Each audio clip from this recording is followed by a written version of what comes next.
ఈ కానుంచి పరీక్షలు చాలైనయిగా ఇంటరు 10వ తరగతి డిగ్రీ బీటెక్ ఇట్లా అన్ని ఓటెన్కొకటి మూనం పెట్టినట్టే జరుగుతుంటాయి.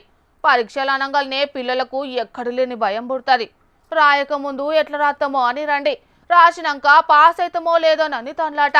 ఈ మార్కులు చేయంగా బల్మీకి జీవి తీసుకుంటారు కూడా కొందరు పిల్లలు. అందుకే పీఎం మోడీ సారంతట ఆయనే యాట పిల్లల భయం పోగొట్టే పని ముంగటేసుకుంటున్నాడు.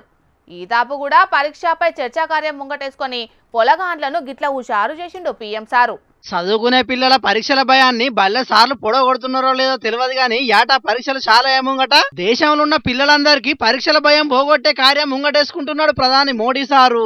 ఈ తాపు దేవమోగ్రా, కోయంబత్తూరు, రాయపూరు, గౌహతి, ఢిల్లీ జాగాల నుంచి సెలెక్ట్ అయిన పొలగాళ్లతోని దేశమంతటున్న పిల్లల పరీక్షల భయం పోగొట్టేటట్టు ధైర్యాన్ని నూరిపోసిండు ప్రధాని మోడీ సారు.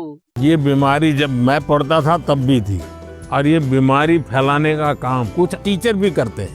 टीचरों को क्या लगता है कि मेरे स्कूल का नंबर अच्छा हो, मेरे क्लास का नंबर अच्छा हो, इसलिए वो क्या करते हैं जिससे नंबर मिले वही पढ़ाते हैं. yes, उस सिलेबस का आपकी जिंदगी में क्या उपयोग है वो समझाते हैं.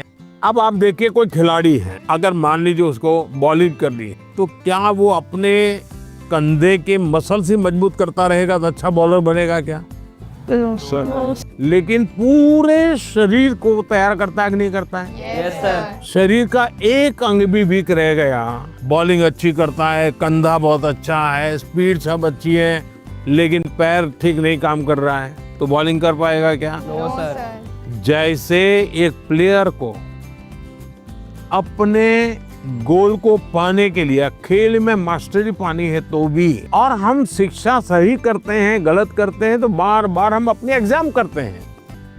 और इसलिए ये जो पैटर्न हम 10 क्वेश्चन कर लें, ये कर लें, हमने अपने आप को सीमित नहीं करना चाहिए. इसका मतलब ये नहीं कि ये भी नहीं करना, ये भी करना चाहिए, लेकिन उसको अगर 10% देते हैं तो 90% और करना चाहिए. तो मेरा तो सभी विद्यार्थियों से आग्रह है कि आप जिंदगी सबसे ज्यादा उत्तम बने, जीवन अपना श्रेष्ठ बने, अपना पूरा जीवन शानदार रहे, उसके लिए जीवन को तैयार करना है. పరీక్షలను బరువు లెక్క చూడొద్దన్న మోడీ సారు ఓ పండుగ లెక్క చూడాలని చెప్పిండు. ఈ కార్యం ముంగటేసుకున్నాడు ఇది 9వ ఇట్లా ప్రతి ఏడు విద్యార్థులలో ఆత్మవిశ్వాసాన్ని నింపి పరీక్షల మానసిక ఒత్తిడిని ఇట్లా జయించాలని చెప్తున్నాడు ప్రధాని మోడీ సారు. మరిగా పరీక్షలు రాయబోయే పిల్లలు మీకు నచ్చిన సమాధానాలు అన్నింటినీ మీరు ఏం టెన్షన్ లేకుండా పరీక్షలు రాయుండ్రి, తప్పకుండా మీరు విజేతలు అవుతారు. ఒకవేళ ఎవరైనా పరీక్ష తప్పినా మునిగిపోయేది ఏం లేదు. జీవితం అంటే పుస్తకాలు పరీక్షలే కాదు, ఇంకా ఎంతో ఉంటది. ఎట్లయినా బతకగలుగుతారు, అంతేగాని పరీక్షల ఫెయిల్ అవుతాం కావచ్చని, ఫెయిల్ అయినవని ఎవరో ఏమో అనుకుంటారని అక్కడికి రాని ఆలోచనలు ఏం చెయ్యకుండ్రి, సరేనా? ఇక పరీక్షలు రాయబోతున్న విద్యార్థులందరికీ మన జోర్దార్ తరపున కూడా ముందస్తుగానే శుభాకాంక్షలు చెప్తున్నాం.